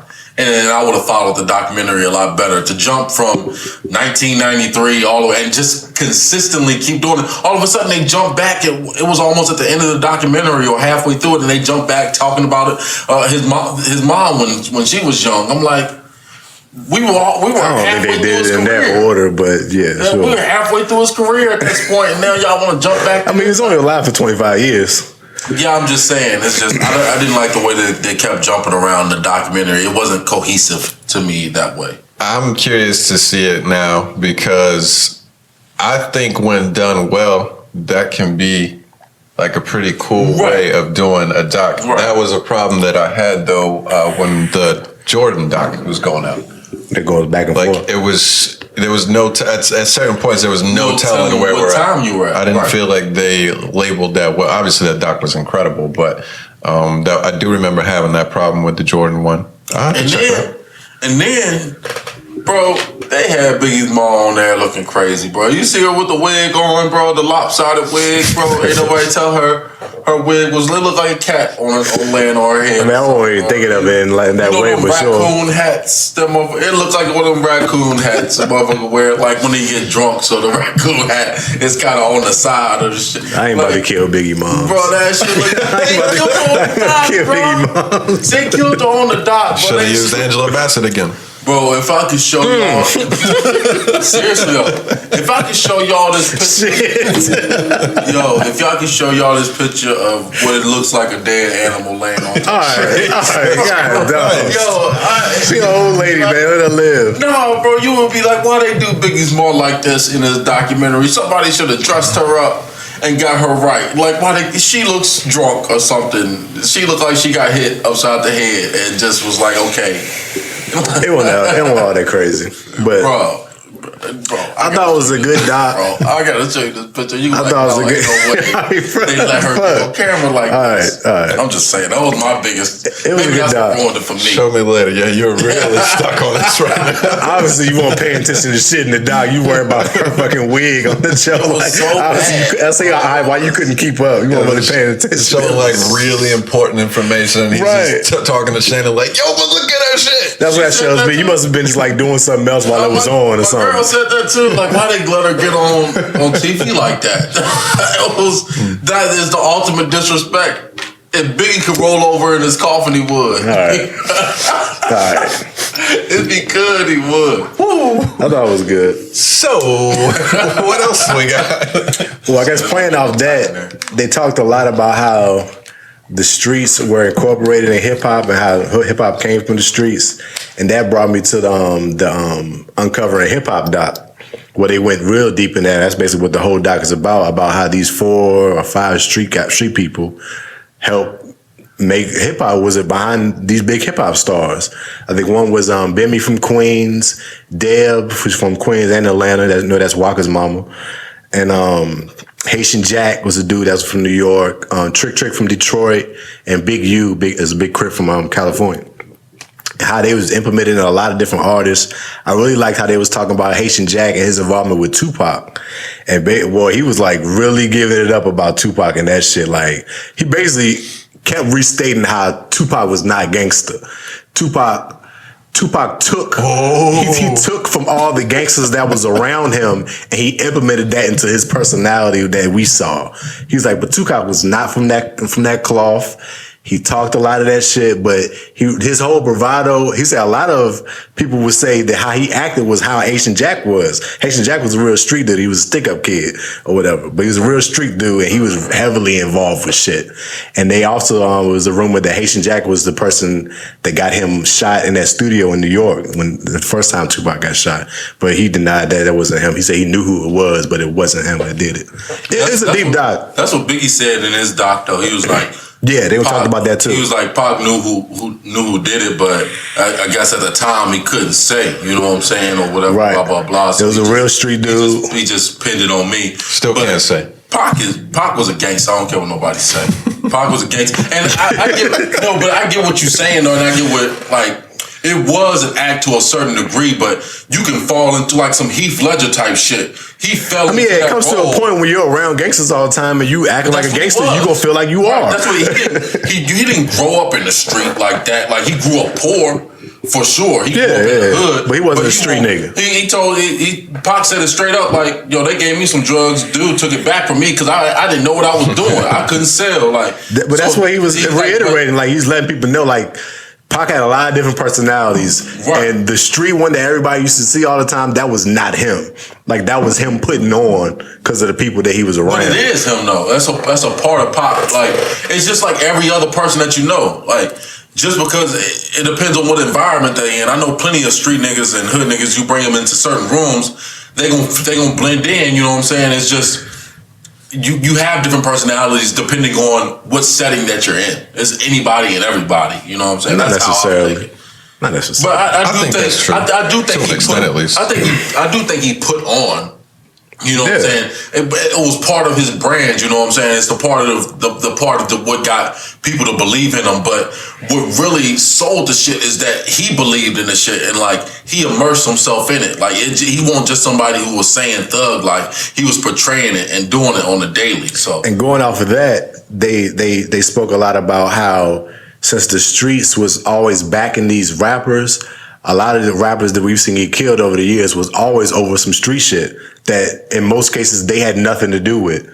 or they was just because they was engulfed around street people that they a part of them now. So now, like they talked about the Tupac thing, like that was a gang related response. They had beat up a Crip earlier, so in the gang responses, they got to kill you now. So that's why they killed Tupac, because they had beat up a Crip earlier that day. It was a whole gang violence situation. People try to make conspiracies because they ain't find out who it was, yada yada yada. Obviously, whoever it was got killed now. Is dead probably now, so that's why you don't know who it is. No, I mean the reason why I think this is I don't know with that whole Pac death shit, because I've seen some evidence where of course there's been a million docs of conspiracies. They should have caught those people who shot Pac. Or there's street justice. That's still a real thing. No, but the security guard told him what kind of car they was driving. Right. Like it was on the Vegas Strip in front of probably thousands and thousands of people, tens of thousands of people. So people know. I mean, they could have found who done it. That's the conspiracy part for me. You know what I'm saying? That's the part. I think another thing how they linked that together was I never knew that Diddy used to roll with Crips back in the day. Like that's what his team around were mostly Crips. So that made me understand why that beef was even more bigger than what people thought it was, because it was really a gang fight, a gang affiliated fight situation. Like I think they said the first dispute with Diddy and Suge was at a party at JD's house when they made up there, and they ended up swapping words, and somebody got to fight and somebody got beat up, and because Suge was with Bloods and Diddy had Crip Street niggas with him during that time. So it makes a lot of sense. It kind of sheds off all the conspiracies once you put it in like just what it was. They were with street people during that time, and street people gangs fight. That's just what happens. I mean, but that is the engine. The streets is the engine behind hip hop. That's yeah. That's what the whole doc is about. That'll never change. And you don't like even somebody like Drake isn't. He's not a street rapper at all, but he has those affiliations with him, because that's what you kind of need in the background to maneuver through the game. You know what I'm saying? You got to have the respect, that way people don't touch you and shit like that. So that's why he fuck with. And be able to maneuver in different cities and different areas. That's his protection. You know what I'm saying? Yeah. When he goes around. So yeah, I mean you gotta have it. It's the engine behind a lot of these rappers. That's why it's kind of hard to be I guess a full-time rapper if you ain't like a up and coming rapper if you don't have a street bag like that's and like the money behind it. They went not even just the money, just like they went into a lot how now in these days it's all skewed. Like you get the Tekashis and all these other rappers like this that might have been around or have been put up by street niggas, and then but they forget that they're just the rapper. Like you're not the street guy, so then you start feeling like you are an actual street person, and then you see people get robbed. A lot of people get robbed in LA. A lot of shit happen because people don't check in. And they said the concept of checking in, people have a negative thing on it, but it really is to protect you. When you check into these different places, and if you just go in whatever and not check in with the people that's in control of the streets, you can get robbed. You can get set up. Shit can happen to you that you could have controlled if you had just checked in with the OGs of whatever city or area that you're coming into. And that's the shit that happens. Yeah, no doubt. They was talking about all of them. Pop Smoke. They was bringing up all of them, how these deaths happen, because sometimes people just not checking in with the right people. Shit wouldn't happen if you had like an OG that knows the streets to shut shit down and say, he good, don't fuck with him, da da da. Which makes sense. I get it. But I will say that, I mean, I think you just gotta have connections in other places. Yeah, same thing. Checking in is just, hey, I'm in town type shit. I guess that's the same. That's checking in. Yeah, exactly. That's what it is. Like that people make it negative, like you got to get checked, G-checked or something. Like it's on that level. Like no, it's just checking in with the people that you know will keep you good while you in their city. Right. And in my opinion, that's ego though. Is the reason why it's not being done now. I don't get involved in any of this street streets shit. is fucked up now. Yeah, bro. One OG can't tell the whole streets control the whole situation. You go have these wild boys out here that's still gonna do their shit. That's probably true, but if you're not checking in, I would say it's most likely because fuck do I need to check in for? I don't need to do this. I mean, that's how something bad happens. I mean, that's kind of an ego thing. But I feel like if you move privately and like you can't move privately. You're a rapper. Everybody knows you coming to the city. Not necessarily. Yeah, if you're a rapper, you want everybody to know you coming to the city. No, You on tour. You can still do stuff discreetly. Yeah, maybe if you're on tour. That's what I'm saying. When people come into cities to tour and do shows, and be in clubs, I wouldn't be checking in with nobody in random cities that I go to. Just because be safe. That's what you pay. That's what you pay. Be safe out there. That's what they saying. Like, be safe. Then it's on you. If shit happens, it's on you. Then right. You can't be looking to us after the fact when you should have just checked in with us. Like you said, it's real people everywhere. So it's just, I'm just stepping into your city. I'm doing the same shit that I was doing before, and niggas don't really run the streets per se. You know what I'm saying? Everybody can. It's some. It's still some. Yeah. I'm just saying it's like. To an extent, of course. Right. Everybody breathes the same air type shit. You know what I'm saying? That's all I'm saying. But you just got to think of it. You come into a city that you're not from, you don't know nobody there like that. And I'm going to act You go do your show. That's all I'm saying. Yeah, but you going to do your show, and most likely you're going to be in one of them clubs that night. You don't know what street niggas in them clubs. You don't know who's in that club with you. Wouldn't you rather had to know that you checked in with Big U from Cali or somebody or Trick from Detroit and let them know that you there so they can make sure everything's square? So you ain't got to be looking over your shoulder in the club or something. If I make like a genuine connection with these people, I'm not going out of my way to say, hey, bro, I need your... Nah, I'm coming to the city. I'm chilling. I ain't bothering nobody. You know what I'm saying? That's cool too. That's how I'm coming. But then when shit happens... It's on you. Right. It is what it is at that point. But that can happen anywhere. That can happen in your hometown. Sure. You know what I'm saying? It's just that's what I'm saying. About taking precautions a little bit. To say, hey, I need some protection when I'm coming to the city to chill. Right. I might be at a restaurant eating and shit. You know what I'm saying? Like that's what like. Ain't nobody untouchable. Can't get got. Nobody, but just move around like normal. That's how I would feel anyway about the situation. But just to. Most of the time, rappers are not. They are the storytellers, the motherfucking rap. Most of the time, rappers are the Indian motherfucking group. You know what I'm saying? Like they just telling the stories. Indian, the storyteller. You know, I don't know. That was a wild analogy, but I didn't catch that. But no, seriously though, like that's what the rapper is. The majority of the time, is not the person who necessarily did it, but they can tell the stories of what their brother did or their friend that was around. They can just articulate. And that's how it should be. That's how it should be. Because that's how they talked about it too. Like, there's a lot of rappers out here that try to keep 1 foot in and 1 foot out. It's like, that's not how this shit go, bro. You can't be the rapper and still be having foot in the streets. Like, you gonna get hemmed up at some point. It's gonna happen. It's inevitable. You got too much attention on you. Yeah, exactly. You can't have all this attention to be doing street shit. You're gonna get caught. You're gonna get caught up. That's just how it works. Right. So, I mean, it's very rare, or there's only like a handful of rappers that you could say was like actually doing what they was, saying in their raps and shit. Other times it's just like experiences from other people's life. That's how rap, and that's fine with me. That's storytelling. You still was involved. You still was around it. You know what I'm saying? You may have not done it. People say that about Jay-Z. Is that Jay-Z really won't push and coke necessarily, maybe a little bit here and there, but it was really just the people around him who was doing it, and he can just tell the stories the best. Every rapper that you've seen that's come from street shit and have had longevity and success, at some point they cut that street shit off.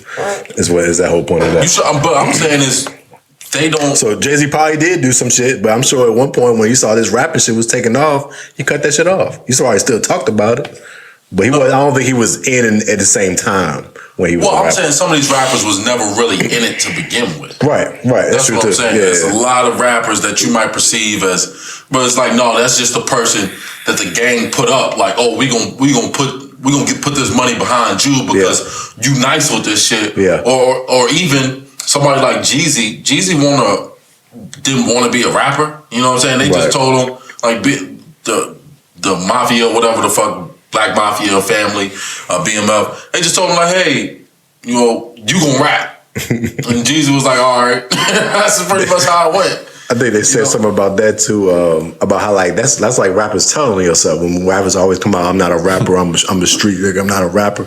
Like, you're telling yourself. You're telling everybody that you're still doing street shit. You should be saying, but you're rapping it. So it's like, it's stupid to say that shit on tracks.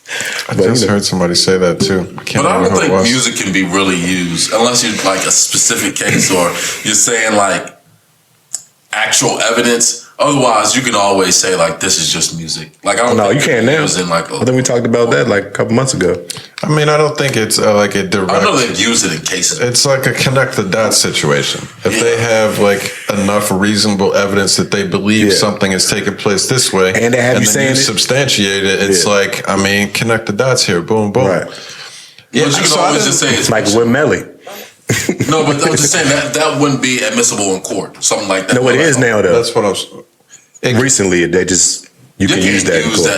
If you're a decent lawyer, you'll be like, man, this is laughable.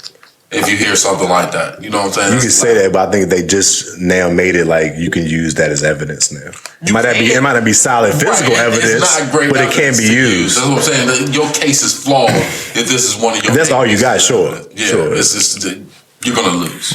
I think it's a secondary piece. I don't think they're counting on that for their conviction. Right. That's what I'm saying. A convincer to say this is the kind of person. I think before you couldn't use it was laughable altogether. Right. But now you can't actually put it apart as your case. Because you can always just say, hey, this is a prop. Right. Whatever. A lifestyle I portray. Yeah. An image. That's all I got. That's all I got. What I got. Judas. I finally seen that shit, bro. I told you it was. I looked it up on my Fire Stick, and it was one string that popped up. I'm like, watch this be a fake fucking shit. Clicked on it, perfect HD. I was like, yes, nice, got it. Yeah, fire, man. I told you it's I didn't know anything about Fred Hampton really. I heard the name. I knew he was a Black Panther leader. I always thought of him as like some older like person or figure. No, but he was. Essentially a kid, you know what I'm saying, and 20, 21 years old. So, I mean, the story about him was crazy, but the story about how they took him down was even more brutal. It's a crazy story. Well, I want to get back on, I think you said last week, that movie made you feel like Tupac definitely got killed by the government. It was a conspiracy, yeah. I think it's two different situations with them. Like the shit Fred Hampton was doing, like he was implementing, like he was on some socialism type shit. Like he was trying to get people to have their own clinics, their own school systems, their own grocery stores. He was trying to implement that type of shit, and that's the type of shit that the government's not fucking with. Yeah, no, I don't think they're fucking with any type of unity to begin with, or people. Right. That are that impactful to promote that kind of lifestyle. So, and I just think those are things that Tupac always talked about. Though is just it's one thing to talk about; it's another thing to actually implementing these actions and they're happening. I'm not sure. That's what Fred Hampton was doing. Yeah, I'm not sure what Tupac had actually going on, but I just know the movement was one of the most powerful, that we've seen in hip hop. So. Yeah, I think he said it. That kind of I might not change the world, but I'll inspire the mind that changes the world. Right. And it's still to this day. It's like it's amazing that it's 30. I don't know how many years, 34 years or something like that since Tupac died. Yeah, or is it 24? 20 something or whatever. It was in the 90s. But you would say like, he's still one of the most influential rappers ever, even though all of these rappers have come in the game and time has passed and shit like that since then. So, can't debate that. It's definitely wild. It's wild. Good shit. I'm definitely going to check out the movie. It has nothing to do with the movie, but the last two topics combined, it is what it is, man. I'm not going to deep dive on this, but as me, it is frustrating that every single time something happens, every single time's bad wording. There's a lot more attention paid to anytime there's a murder of some sort to a prolific Black figure or Black people in general. The immediate reaction is that it was the government, it was somebody white, something white is blamed. And don't get me wrong, there's plenty of times that is the case, or probably is the case. But the whole street shit is still glorified, and it is still, there's a difference between the rappers that are just telling you about what has happened, and I don't look at that as the same as, that's not addressed at all, or very little addressed to the street culture in itself is very detrimental to black people, and promoting it or talking about how great this was or how this has brought up and made people rich is cool. That is part of it. But there's also a major negative impact that is done. I get very frustrated in that there's a lot of looking at the outside of what has caused us, as in black people. I don't mean us as me included, but there's a lot of looking out at what is the problem and not a lot of looking in from my perspective. I understand that. I'll leave that as basic as I can. That's in the sense of like, you can't blame the people of talking about where they came from. They didn't put themselves in their neighborhoods that they grew up in. So there's a lot of course, it gets amplified. There's a lot of money being made off of it, being pushed out there and put into whatever it is. But at the same time, it's like, I still respect the rappers that talk about where they came from, whether you look at it as a promotion of it or not. It's still right. Well, so I mean, what they're supposed to talk about. For a quick example, I understand what you're saying, and I don't necessarily look at that as a bad thing. And this is not like a shot at Carl, but Carl openly tells us he loves the street shit. Like, he wants the rappers that talk that shit and are about that shit. And I get it, like, from an entertainment perspective, it is mad entertaining. Right. And it is like, I mean, it's like watching mafia movies. It's like, yo, this shit is crazy. It's cool. Right. It is what it is. Right. But I don't like that personally. I think they should not be still doing street shit if you're gonna be talking about it. I think it's I prefer the rappers that not only talk about the street shit, but also not necessarily glorify. They're talking about the penalties that come with these things as well too. I think that's a responsibility that you should have as a rapper as well too. Yeah. Not everybody does that, and that's fine. But that's when you get in like to deeper levels of artistry and stuff like that. So that's the real stuff that I prefer, is to people who not only talk about it, but are saying like, this might not be the lifestyle for you because this is what comes with it. They're talking about the negativity that comes with it. That's the type of I think that goes into your tier level of rapping. No doubt. Your ability of rapping. There's a lot of street rappers that are able of telling the shit in that way or of an intellectual way. But there are a few that have. We got the Jay-Z's, we got the Kendrick who came from the hood. And then one thing we got to remember though about these rappers is that a lot of them, man, like you really got to understand how much their environment affects them, like, and just like how much your environments affect you. Like, that's the reason why you do what you do today, is because how you were raised. Right. And so we think about these people like, hey, they just got a lot of money and shit, so they should be doing this and that. But you got to remember, they've been living the way that they've been living for their whole life. 19, 20, 21, you know what I'm saying? Absolutely. They've been doing this for 20 years. And a lot of these kids, they've been in the streets since they was 11, 12 years old. You know what I'm saying? I've been in this rap shit 2-3 years and shit. Like, I heard Kodak say, like, with this new money. People got to remember, like, I only been in this rap shit 2 or 3 years. Like, the street shit is what I know. You know what I'm saying? This rap shit, I'm just kind of learning. So it's hard to take on the fly at that. Right, out that mentality when this is all that I know. You know what I'm saying? So we got to keep that in perspective. Well, that's what I'm saying. I don't want to deep dive or try to single out a specific scenario, because everything that you guys just said is true. I looked up the show, the Hip Hop Uncovered. Yeah. I'd seen it like commercials and stuff for it before, and then when you had said to check it out, I was looking it up, and like I decided I didn't even want to watch it, because when I looked it up and read the description of it, you know, there's a long description. I won't read the whole thing. But it says the 6-part documentary series takes a deep dive into the paradox of America's criminalization of the genre and its fascination with the street culture that created it. And to me, that just jumps out like, oh, it's the America's criminalization, as if they made up this idea that it's a criminal thing. But the whole doc series supposedly is about talking about the deeper roots and backgrounds of how the streets played a part within it. Yeah, hip-hop came from the streets. Reads to me as like America's fucked up for thinking that this is a criminal situation, when a lot of the stuff it's telling us is it kind of generated from criminal activity. Yeah, I think that's where you gotta watch the doc, because it's not necessarily talking about them promoting it as criminal activity being good. Right. Mostly saying how these street people got out of the streets because of hip hop.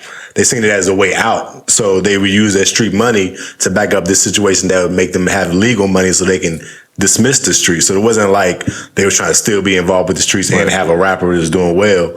They was seeing this as an opportunity, and it went into the minds of these street people on how they could use their street intellect into the music business and be profitable in it. But yeah, it was just basically explaining how they can, like you were saying, not have to be in the criminal life anymore, but still make legal money and do things the right way, the legal way, and get people out of their situations. Basically, the both of them. Yeah, that's why, like I said, that's why they put money behind that one person, and then it's a way out, right, way out the streets. Right, they tried to do that shit with Tekashi, but that shit just kind of backfired. Yeah. Well, the way you explained the initial startup of Tupac, I think you can make a very strong case that it was a parallel line between how Tekashi was started and Tupac, but you saw two completely different characters and different. The thing is, though, like, and when I say character, I mean like the character of these two individuals were so different that it went completely different paths from relatively early on. But what you were describing about it wasn't a street thing. He was using the gang as kind of promotion and learning from talking about what they were doing, and then started. And they was using the beef too, like him and Biggie beef. They were using that as promotion, right? Starting to feel like they were a part of the gang at one point in time. I think it was very similar, but obviously went different routes. Yeah. Tupac was really about that shit, though. Tupac was a rapper. He shot 2 cops, bro. I don't think once you start saying stories like that, this nigga's a gangster. He shot 2 cops. Or he's a guy he knows who has great lawyers that can get him off. But that still doesn't change the fact that he did which they did. That still doesn't change the fact that he did it. You know what I'm saying? Like, come on, bro. I mean, but at that point, I think he was fully engulfed that he was gangster then. At that point, right, he was. Name another rapper. But my thing is, it's a thing to be gangster. You came up from the streets and you was in that shit. It's a thing when you successful and now you gangster, like a Chris Brown who became a Blood after he was a superstar. Yeah, it's like, what you doing? You going backwards? But we don't know Chris Brown's environment. Again, we don't know the environment that he grew up in necessarily. Like that. I know he didn't grow up with Bloods from L.A. and Virginia. I know he didn't do that. I mean, probably not. But you don't know to lead him down that path, my brother. You don't know what caused these things as an adolescent. Like, we have to think about these. Maybe, this when we're looking into it, bro. He can still be in a stricken situation around a bunch of gangsters and stuff, and that's the reason why he lives the way he lives today. Because that's what he knows is right. You know what I'm saying? I don't know his younger life, maybe. Even though he was a star at 16. We know this happy kid, this pop kid on the screen, you know what I'm saying? But we don't really know what was going on behind that. That's true. He might have had a Bobby Brown upbringing, which they talked about him in the doc too. Right. So certainly, that affects us, I feel like. 100% correct. True indeed. You're also responsible for your actions as an adult. Oh, yeah, I mean, that doesn't change anything. That's a fact. We'll move on from here. And I think like I said, you're responsible for telling people the consequences of your actions as well, too. Or if they do such things, what the consequences are in your music. I think that's important. Yeah, no doubt. That's important, for sure. Y'all want to get into some basketball? All-Star Weekend shit? We can. It is All-Star Weekend. It's going down. It's going down. They did their draft picks. Yo, I didn't see the draft. I seen it. Was it good? Like after the fact. The 2 Jazz players went last. LeBron and KD. Damn. They did with the best record in the league. And Rudy Gay. Gobert. Rudy Gay. Gobert, I mean. Damn. Best record in the league went last. The disrespect. Hey, I mean, it was a lot of All-Stars. I mean, I understand. They're kind of disrespectful, though. How big are the team? I feel like every time I look up, somebody else is getting added to the All-Star team. But Devin Booker just got dropped because he hurt. Got picked up. And Mike Conley got moved in. Is he still in the three-point contest? Nope. He's not doing anything. He's hurt. Who's replacing him? Mike Conley. In the three-point contest? No, just as an All-Star period. No, I'm saying in the three-point contest is star-studded. It is. Got Steph Curry, Dame in it, right? Yep. Jason Tatum. I think Brown is too. Jaylen Brown in it too. And it was Devin Booker. It's some legit 3-point shooters in there. It's like, yo, this is going to be an interesting battle. Yeah. Like, the 3-point shooting contest has become better than the dunk contest. I think you said this last week. I disagree, but I don't care about either one of them. It's more exciting. It's cool. Because it's almost like it's a dunk the dunks are not impressive no more because it's like, what can you show me I haven't seen kind of shit. I don't even think it's that. I think it's you can't put these like Simmons. What was the guys they got in? Right, it lacks star. You don't have the best dunkers in the league in it. It's like or even the star power. You know what I'm saying? That's what I'm saying. Drive it like, and that's what because all the stars are shooters now. They're not necessarily like the. I mean, not even the stars. Because it wasn't always back in the day. It had a lot of the stars in it, but. You should at least just have the best dunkers. Like Anthony Edwards and Zion should be in the dunk contest. No, LeBron ruined the dunk contest. My question is, did LeBron ruin the dunk contest? How LeBron ruined it? Explain it. By not participating at a young age or at any time in his career to say, and that's something traditionally prior to LeBron that the number one or the best player or the best young player in the league always competed. In the dunk, I felt like anyway. I think he definitely set the precedent that it's not important. Right. Before, everybody's like, Kobe did it, Jordan did it. Like, the guys before him that were on that stage or on that level always competed or did at least once competed in the dunk contest. And it's almost like LeBron did it because, one, he felt like it wasn't important, but it's like, it felt like to me anyway, he didn't want to be embarrassed by it or something like that. If he didn't win in some way, like it could only be a negative to LeBron if he didn't win. But I feel like the same, it could have been said for Jordan or Kobe too, but maybe they weren't as hyped of players. So it's just said, like you said, the standard now was those big name top 3 players are just not going to participate in those things anymore. I mean, I guess. I don't know why. I feel like they should. It ain't even got to be the big name. It's usually always the younger, new player in the league. Is what it usually be. Well, I think that's the case. That's how it always been since the beginning of the time. It's been like that. Like when Jordan was in it, he was a young, new player in the league. When Dominique Wilkins, all of them, they were stars in the league, but they were young. It was like early in their careers. Right. And that's what I'm saying. LeBron said, no, I'm not going to do it. At any point, any juncture in his career. Same thing's going to happen to Zion because I guess what they're looking at is what's the benefit for me doing a dunk contest. So he turned it down? Yeah.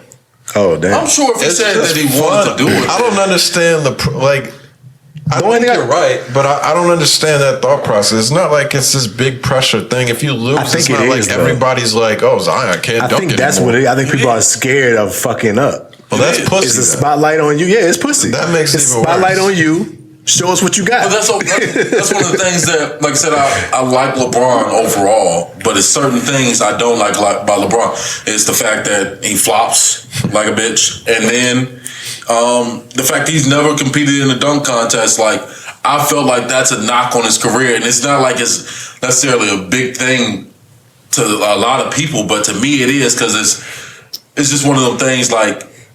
You should always want to compete or kind of just show that you're the best regardless. Yeah. I feel like. And it's like, why not try to just live up to the hype type thing? You've done it thus far in your career.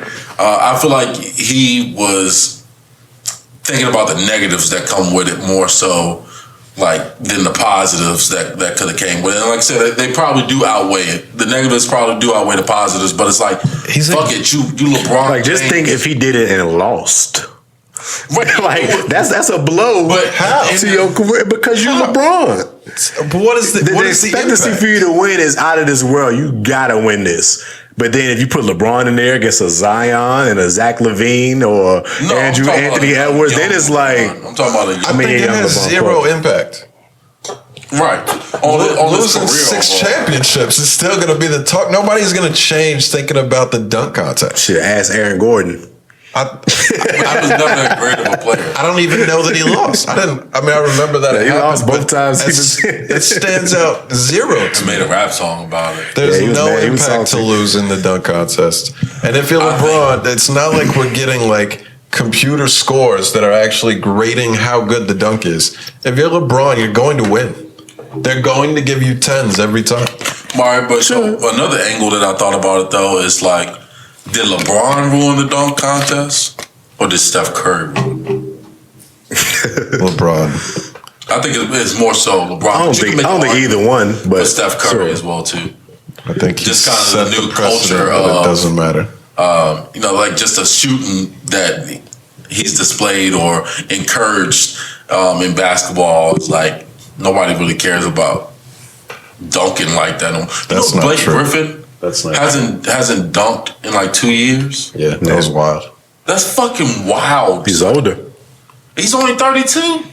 He's 6'8", 6'9". He's had a lot of injuries. 6'9". It shouldn't It's matter. the At that injuries. point, He's had a lot of You injuries. see his though. buyout? Yeah, that's what it is. Yeah, They fucking bought him out, right? yeah, I seen. He averages like Free 12 a agent, game. I mean, he's a role player. Didn't Yeah, he give up? he's not the same. Yeah, he's Blake like a Griffin 3-point anymore. shooter now, which is Somewhat. wild. He's a finesse player. No matter how many injuries you have, it just blows my mind to be 6'9" and not have some dunks. He's the only player this season over 6'7" that does not have a dunk. That is wild. He hasn't played that much either, but yeah. Or I think Yeah, maybe he's always he's injured. the only player that falls in that category, though. I mean, sure. That's I think crazy. the size of it makes it sound wilder, but we've seen a lot of players that have had a lot of injuries that just don't dunk no more. That used to dunk. D Rose, one of them. Of course, he's shorter. Yeah, but it's D. like Rose ain't- we've seen players that have had explosions. You would think you'll at least see a fast break jam. You know what I'm saying? Under the basket, just a anything, drop off. anything like Yeah, that. it's wild. It should be fairly easy for him still, regardless of the injuries. And I get that he might not want to get hurt anymore because of it. Yeah. But still, Just it's just a wild stat. And I heard he gave up like $13 million in the buyout or some shit like that. Hey, having a rough one. He had a Do you rough think he last goes few anywhere years. else? Yeah. Somebody probably I pick mean, him where up. do you think he goes though? I mean, The Lakers. I would say That would be Brooklyn. such an ugly parent. I feel like No, they trying to get Drummond. I think Brooklyn, but he's gonna come off the bench wherever he goes, right? yeah, for sure. Definitely. That's all it is. If he goes back to Lob City, the go back name to the is bigger Clippers. than the players now. That absolutely is the case. for sure.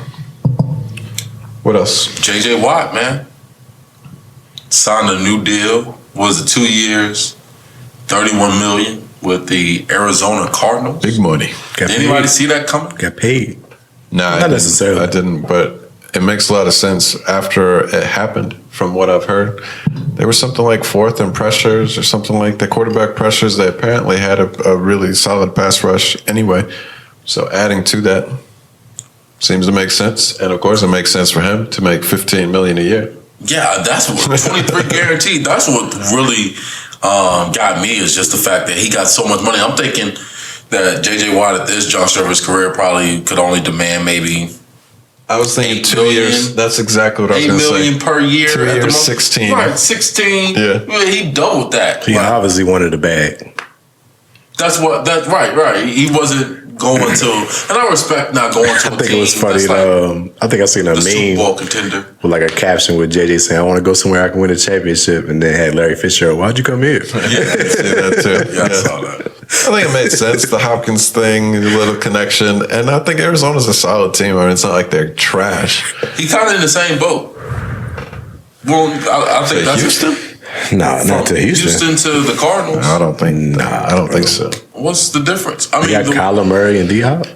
yeah, but he had Deshaun Watson and D Hop. But if he stayed, he won't go have Deshaun. But I'm just saying, like the same boat that he's been in pretty much the last 4 or 5 years of his career. I think that's fair.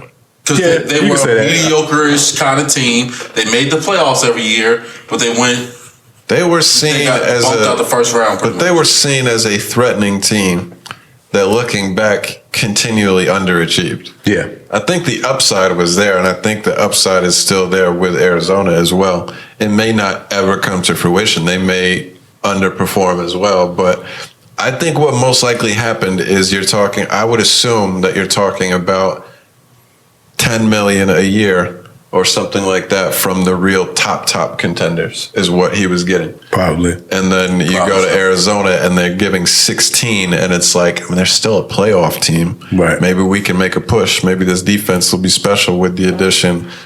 the lot of bag extra obviously influenced his decision. I think so. Yeah. I mean, why not though? If somebody really tossing that much money out there at you, I ain't mad at it. and it could be your last hurrah. I ain't mad at it. Like, yeah, I mean, I'm definitely going to take that. Do your thing. Agreed.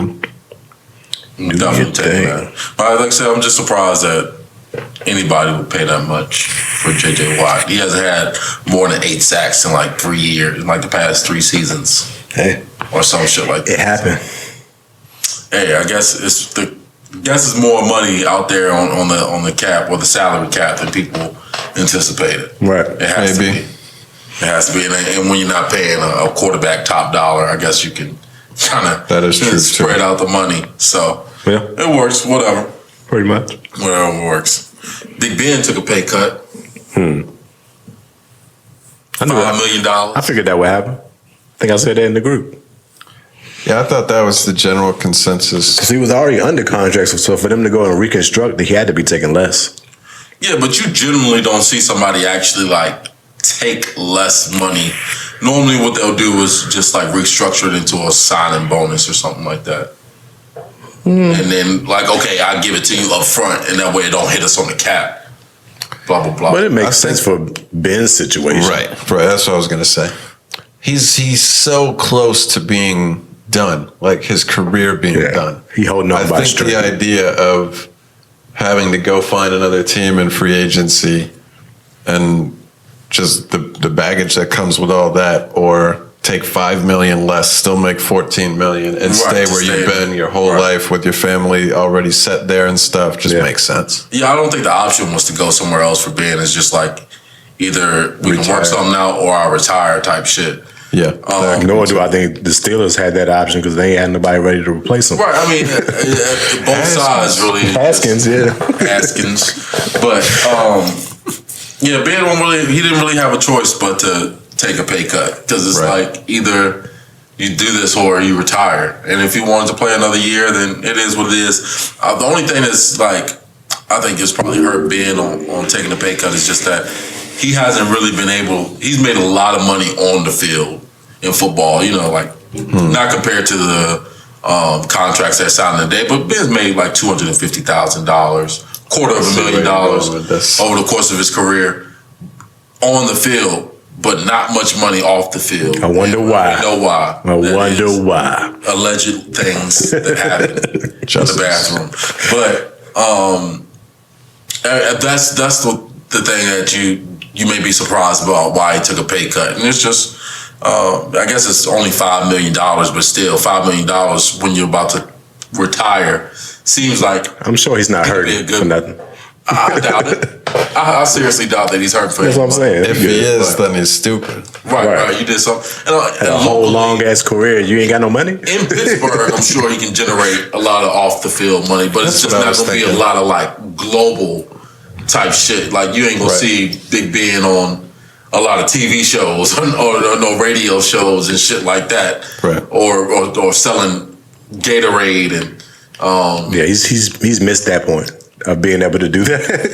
well, just saying, just in general, it's just not gonna happen in the offseason. You're not gonna see him with a Brett Favre Wranglers commercial. You know what I'm saying? All right, I mean, well, Brett had that well before he got old, though. He's been part of them seemed like almost his whole but career. Ben didn't have these opportunities because Right. of the off-field things. You know what I'm saying? And Brett Favre still picks up random ass endorsements that you see him on some infomercial. All of a sudden, you're like, "What the fuck is Brett Favre doing here?" Must have a good Because agent. He has that squeaky clean type of image, Right. where he can still be utilized in that manner. But I mean, that's the only thing that I took from him taking the pay cut is just like, damn, he really must want to play because Ben ain't making that much money, nowhere near as much money as he's making right now after he retires. Right. I mean, like I said, I guess you could say the same for a lot of players, but still It is what it is. no off-field income. But you know what? We're happy to have you for another year. I thought about it, Ben, and he ain't got no choice now. He's we're dead. happy to have you for another year.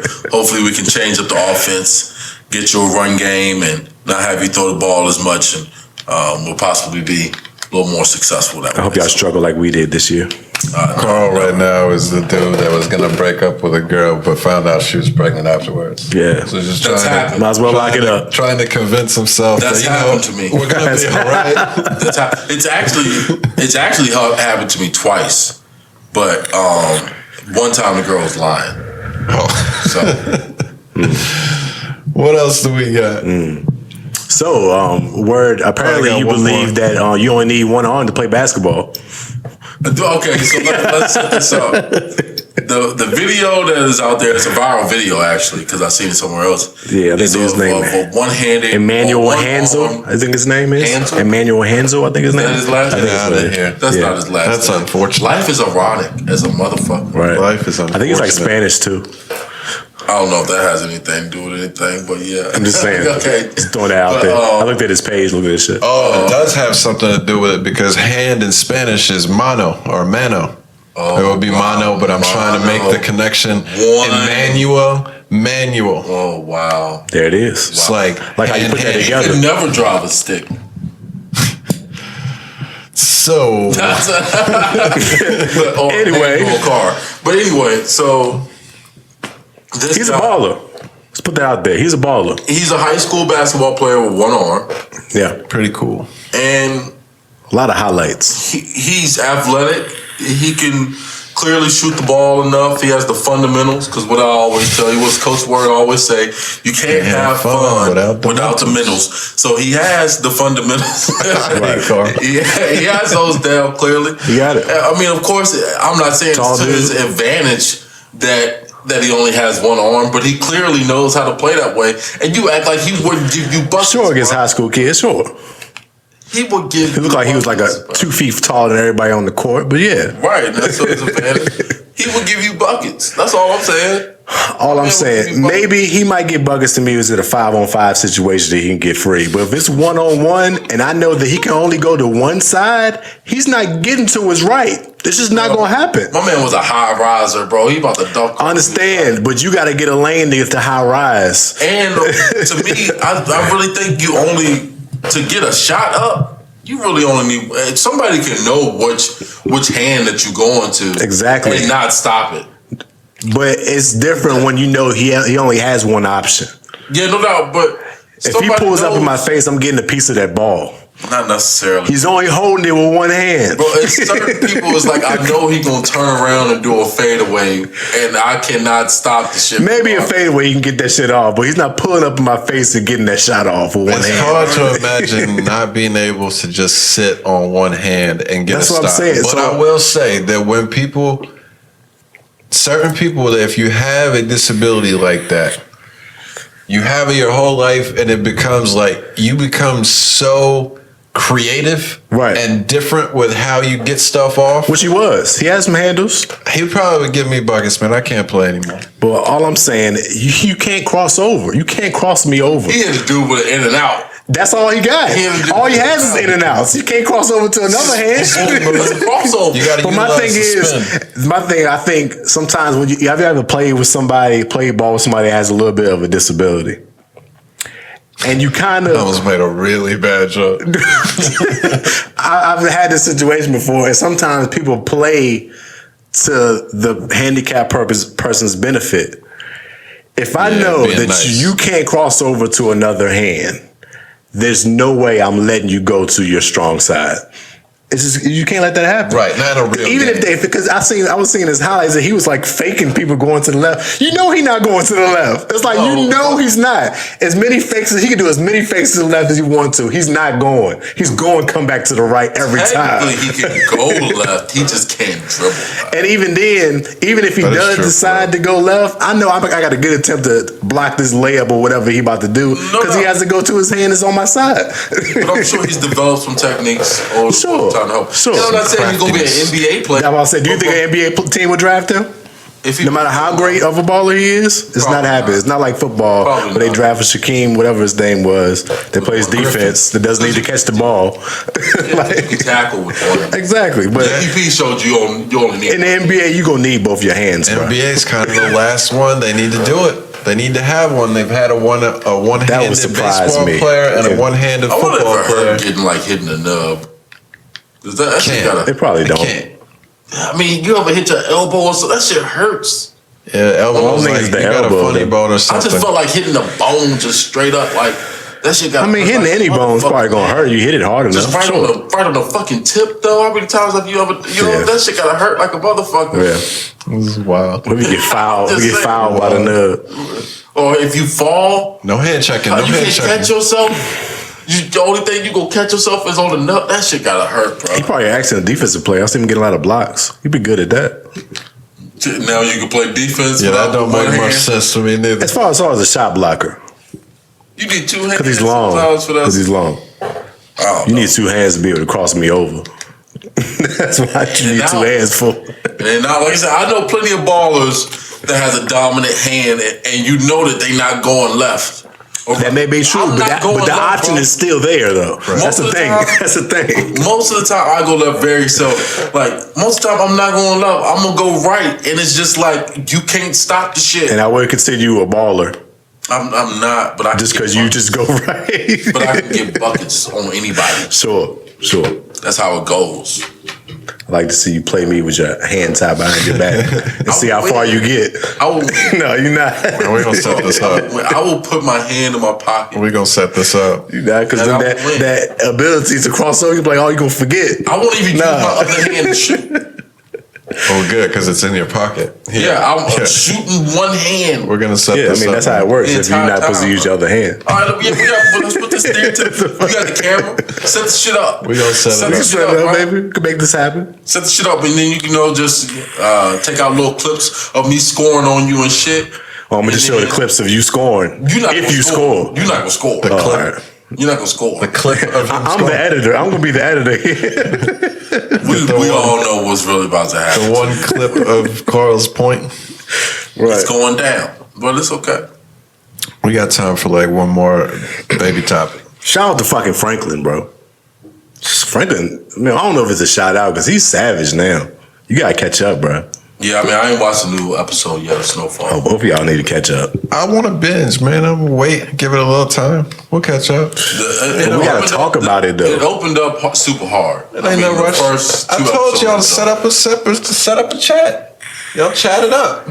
Just keep me out of it, man. Can't force me to watch. We have a live. pod. We have to talk about it We together. don't have to. There's other people that haven't watched it yet. We don't have to deep dive a TV show. Well, y'all need to catch up too, because this shit is phenomenal. This shit is It's a great phenomenal. show. I'm sure it is. I have no doubts. It's set up well. I hope. Yeah, relax, because you're the worst, man. What do you mean? What else we got? I'm about to say anything Oh, about the trust show. I ain't about to go into details. I don't Franklin just trust on you. his savage mode right now. But you know, it is what it is. Savage, bro. See how that work out. I don't really have much else. I thought it was funny that 6ix9ine has a overdue security bill that he's being sued for now.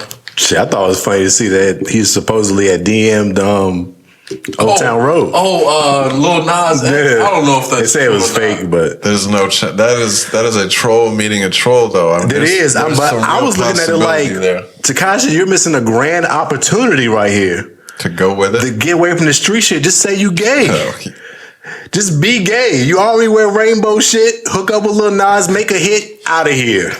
Out of here, bro. I mean, that's wild. why wouldn't? It looks like an out to me.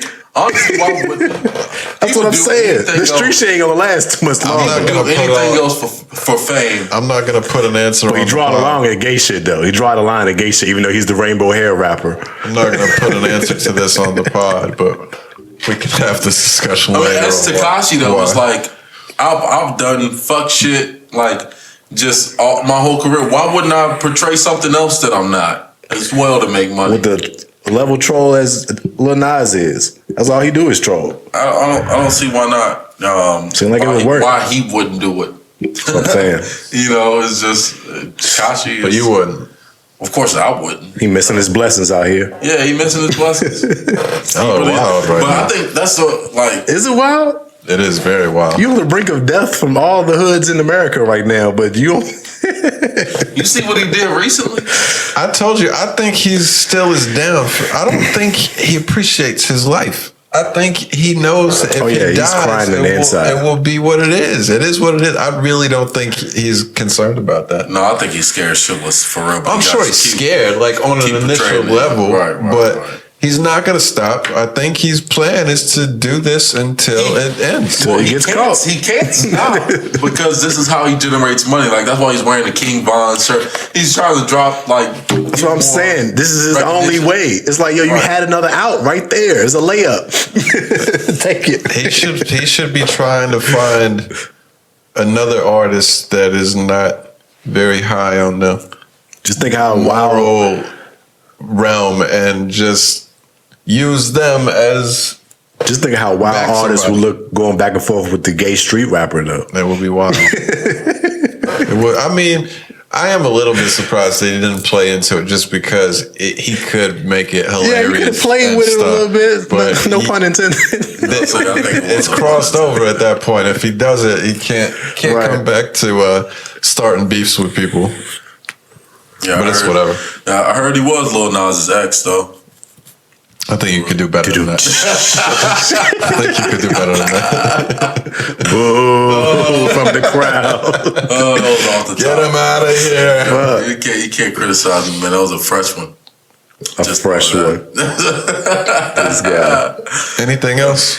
No, I think we got it. anything else to say. Sci-Hi, Jay-Z. That's about it. That's all I got. Sci-Hi is interesting.